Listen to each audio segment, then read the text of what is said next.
Galera, continuando aí, ó, terceiro bloco, daqui a pouco a gente finaliza a teoria e cai para dentro do exercício. Então acompanha aqui comigo, ó. A gente tinha chegado até aqui esse momento, ó, vírgula e a conjunção E. Quando isso acontece, você provavelmente já deve estar ligado que não tem vírgula, quando E indica soma. E aí, vamos lá. A moça veio à festa e logo se foi. Então, este E, ele está marcando o quê? Soma. E o sujeito das duas orações é o mesmo. Então, aqui no caso, não tem vírgula de jeito nenhum, por assinalar soma e por ter o mesmo sujeito nas duas orações. Agora, quando eu digo a moça veio à festa e o marido ficou em casa, reparem que este E, ele também indica soma. Só que é o seguinte, as orações possuem sujeitos diferentes. Em uma, o núcleo é moça. Na outra, o núcleo é marido. Quando isso acontecer, nós temos uma vírgula facultativa. Ok? Vírgula facultativa. Então, eu tenho um caso em que não tem soma e eu tenho um caso em que eu tenho a vírgula facultativa. Sidney, tem alguma coisa a mais? Tem algum caso em que eu tenho a vírgula obrigatória ali? Tem, mas não no E que indica a soma, em outro tipo de E. Então, acompanhe aqui comigo alguns exemplos que eu vou apresentar para vocês agora, ó. João trabalha e estuda. João trabalha e Pedro estuda. João estudou e não passou.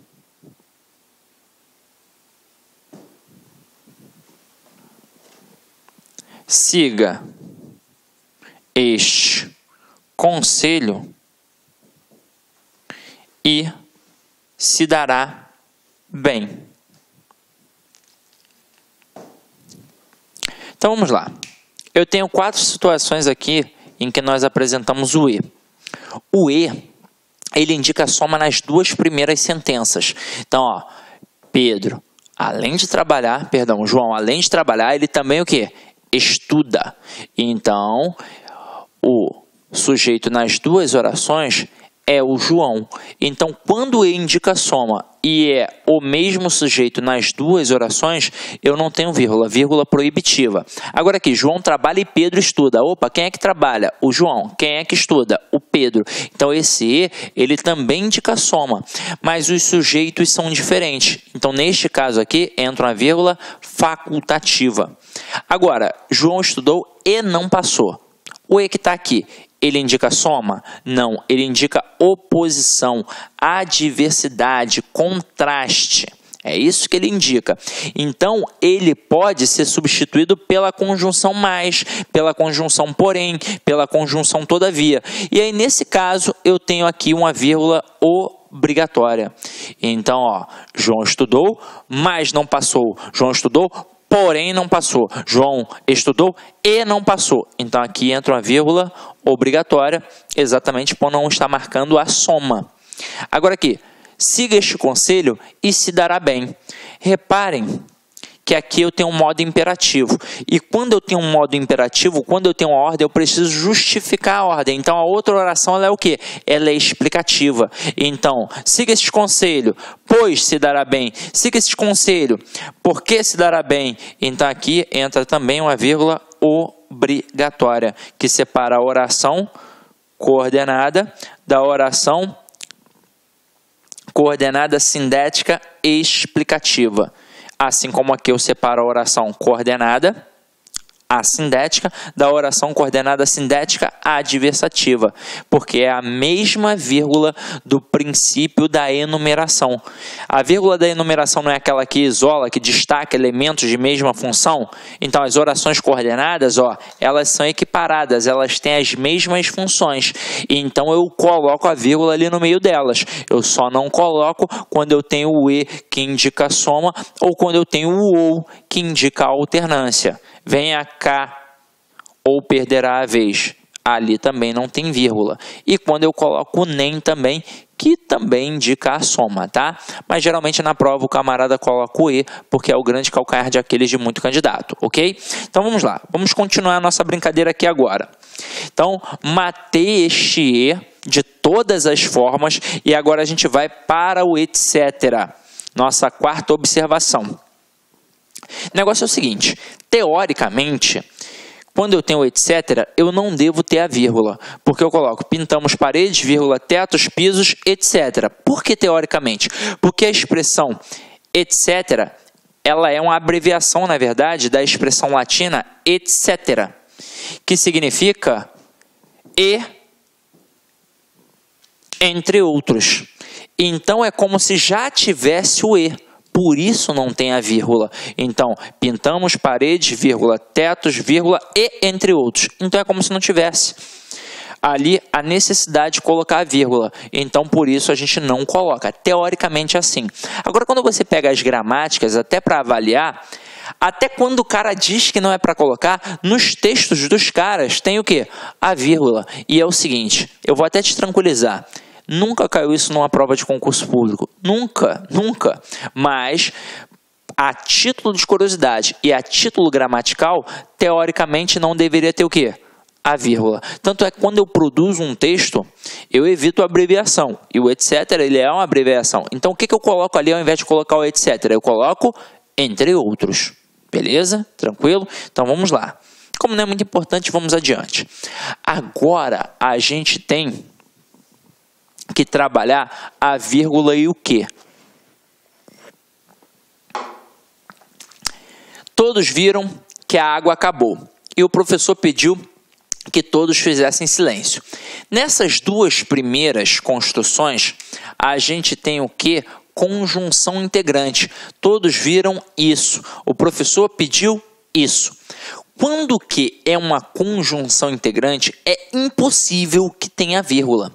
Até mesmo porque a conjunção integrante, ela encabeça uma oração subordinada substantiva, que pode ter função de sujeito, função de objeto direto, função de complemento nominal. Então, teoricamente, se eu colocasse uma vírgula ali, eu estaria separando o sujeito de um verbo de um complemento exigido por ele, ou então um nome de um complemento exigido por ele. Então, não tem vírgula de jeito nenhum. Nenhum, a não ser que apareça uma estrutura intercalada ali no meio, e não é o caso aqui dessas expressões. Agora, quando este que for um pronome relativo, ele encabeça uma oração subordinada adjetiva.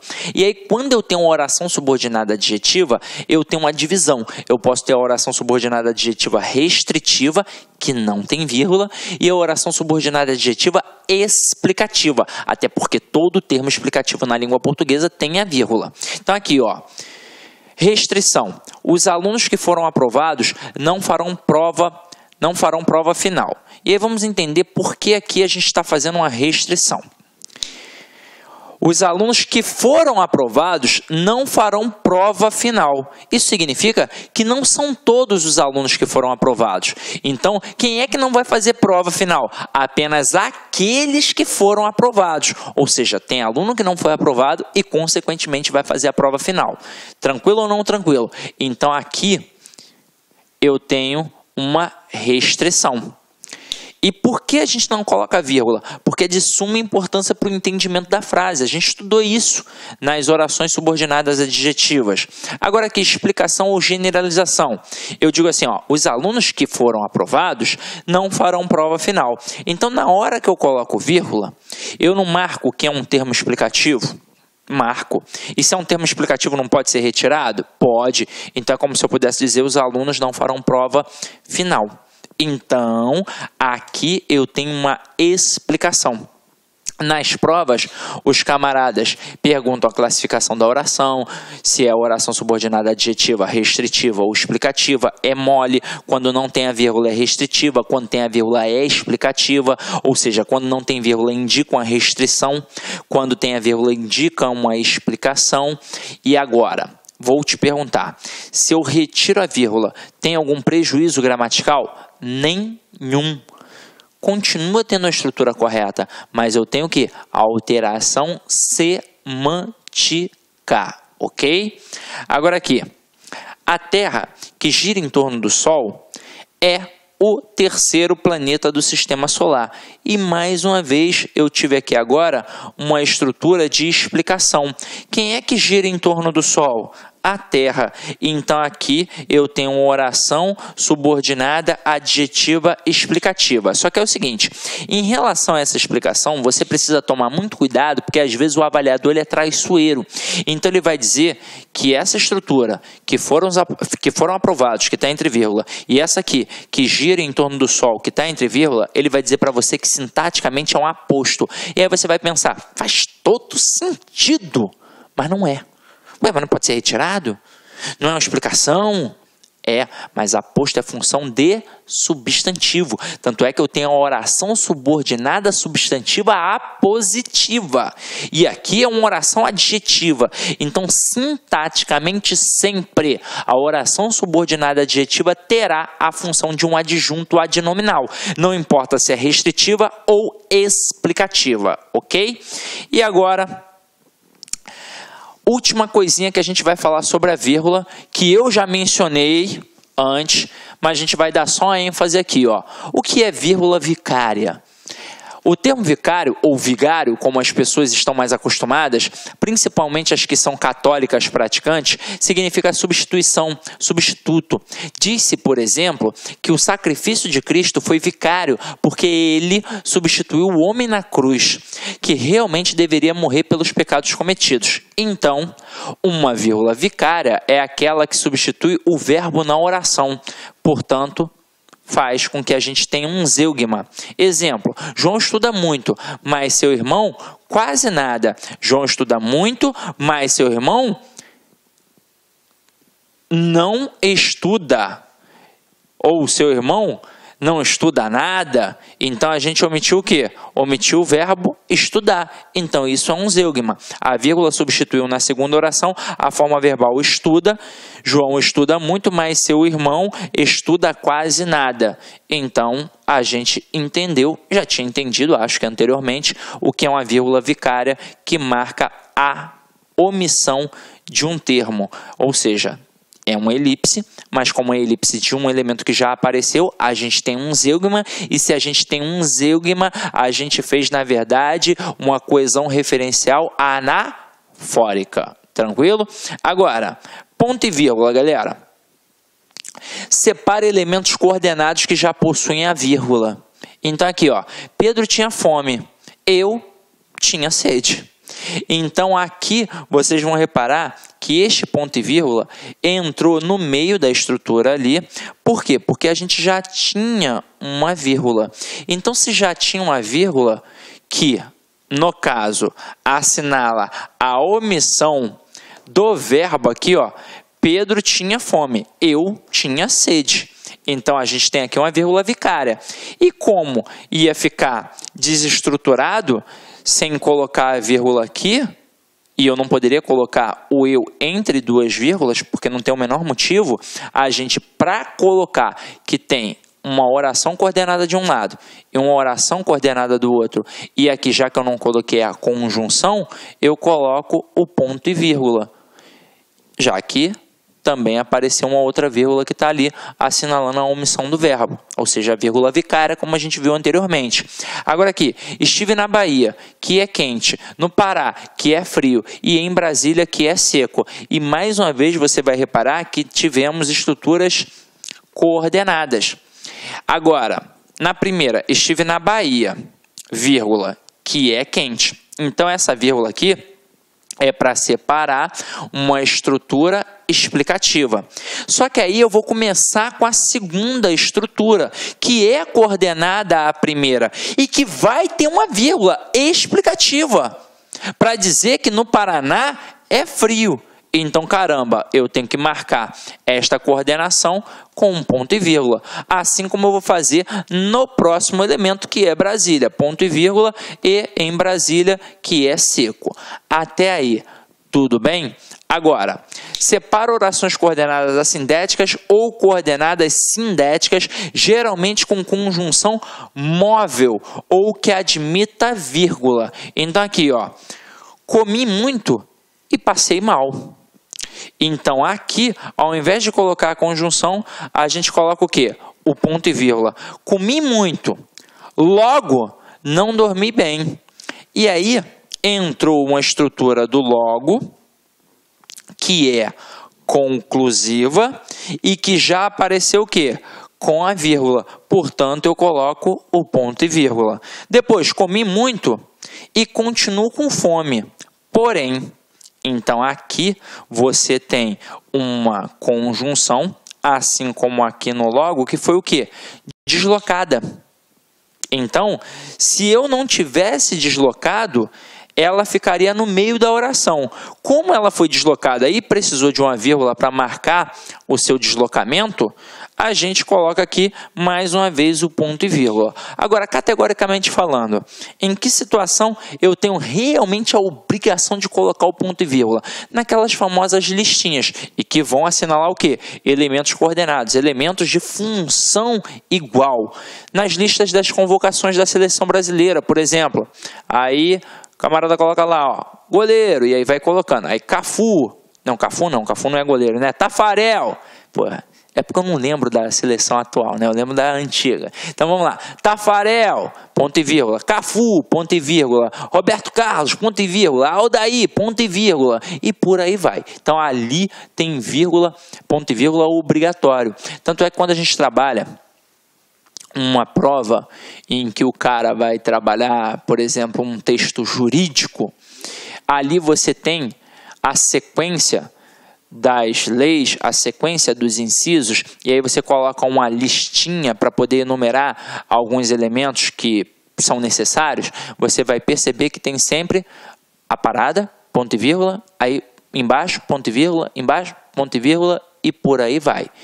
Então, o ponto e vírgula, ele sempre serve para esse tipo de listinha, para separar elementos de mesma função, ou seja, elementos coordenados, tá? Agora, chegou um camarada que merece todo o nosso respeito. Por quê? Porque é cobrado em prova. Travessão, parênteses e 2 pontos. Então, observa só essas 3 primeiras estruturas aqui, ó. Comprei frutas, morangos, peras e uvas. O que eu comprei? Frutas. Então, aqui eu já disse o que eu comprei. Mas que tipo de frutas eu comprei? Morangos, peras e uvas. Então, essa estrutura aqui, ó, não está servindo para explicar a estrutura das frutas que eu já comprei? Tá, não tá? Então, aqui cabe 2 pontos para eu mostrar que eu tenho ali uma estrutura positiva. Isso aqui é um aposto, porque serve para explicar que frutas eu comprei. Então, cabe ali os 2 pontos. Mas também cabe um travessão. Comprei frutas, travessão. Morangos, peras e uvas. O aposto pode ser marcado ali pelo travessão também. Cabe parênteses? Cabe. Só que é o seguinte, quando eu abro um parênteses, obrigatoriamente em qualquer estrutura eu tenho de fechar. Então aqui, ó, comprei frutas. Abri parênteses e aí eu vou fechar parênteses. Detalhe, eu vou fechar o parênteses antes do ponto, né, gente? Não tem como eu fechar o parênteses depois do ponto. Então, ó, comprei frutas. Abre parênteses, morangos, peras e uvas, que são o aposto de frutas, e o ponto final aqui. Então, tudo isso é permitido. Só que é o seguinte, onde é que está essa estrutura de aposto? No final da estrutura. Então, por isso eu pude começar apenas com 2 pontos e colocar e finalizar com 1 ponto. Eu pude colocar um travessão e finalizar com 1 ponto, ou então eu ainda pude colocar entre parênteses e colocar o ponto lá no final. Agora, aqui, nessas próximas 2 estruturas, vocês vão reparar que o aposto vai aparecer intercalado. Então, ó, comprei frutas, morangos, peras e uvas para mim. Comprei frutas, morangos, peras e uvas para mim. Vai caber os 2 pontos aqui? Não, é impossível. Por quê? Porque os 2 pontos, ele só vai caber quando esse aposto, quando essa estrutura, que é até uma estrutura de enumeração, porque essa vírgula é uma vírgula de enumeração, então esse aposto marca uma enumeração, a gente sempre vai ter essa posição final. Então, 2 pontos e o aposto lá para o final. Agora, se o aposto está aqui, ó, no meio da estrutura, eu tenho que isolar. E não tem como isolar com os 2 pontos, não é verdade? Olá, meus amigos, minhas amigas. Sou o professor Luiz Antônio de Carvalho. Estou aqui para fazer um convite muito especial para você. Você que nos acompanha aqui no YouTube. Nós aqui da Lá Concursos, nós montamos essa playlist específica pontual para o concurso da Secretaria de Estado de Educação do Estado de São Paulo, Governo de São Paulo, SP 2018/2019, para o cargo de oficial administrativo. Aqui você tem aí 80 vídeos, né? Claro que esses vídeos são demonstrativos, você tem aí uma pequena parte das videoaulas, né? Mas isso já ajuda muita gente. E se você quiser assistir o final dessa videoaula, se você quiser fazer o nosso curso completo, super atualizado, super competitivo, com melhor custo-benefício, eu convido vocês para acessarem o nosso site, laconcurso.com.br. Tem um link aqui embaixo para a efetuação da matrícula, tem um link aqui embaixo também para você já clicar e ir direto para o nosso atendimento no WhatsApp para maiores esclarecimentos e maiores informações. Bacana? Então espero vocês aqui na Lá Concursos. Eu peço licença aí pela minha intromissão, mas faz parte do ofício. Então tá aqui o nosso curso completaço para vocês aqui, 10 parcelas de R$ 25,00. Aqui são 120 dias de acesso para a galera aí, pode assistir quantas vezes quiser e na hora que desejar. Espero vocês! Clique lá.